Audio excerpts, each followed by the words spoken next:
Order of operations. In this video, we'll be using the BODMAS method. So the first thing you'll do is brackets, then orders, then you'll divide, multiply, add, subtract. We have a problem with a lot of different operations. So the first thing we'll do is brackets. Write everything as is. 8 minus 6 is 2. Next we have orders.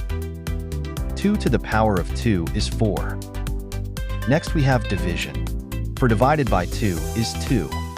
Next is multiplication. 2 times 2 is 4. Lastly is addition. 8 plus 4 plus 5 is equal to 17. Here's another problem. First thing we'll do in this problem is the brackets. 18 divided by 6 equals 3. We'll drop the 2 square from the bracket, along with the remaining problem.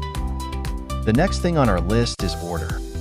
3 to the second power is equal to 9. There's no division in this problem, so we'll move over to multiplication. 9 times 2 equals 18. Next we have add. 3 plus 18 equals 21. Thanks for tuning in with TinyMe TV. Subscribe to my channel for more videos.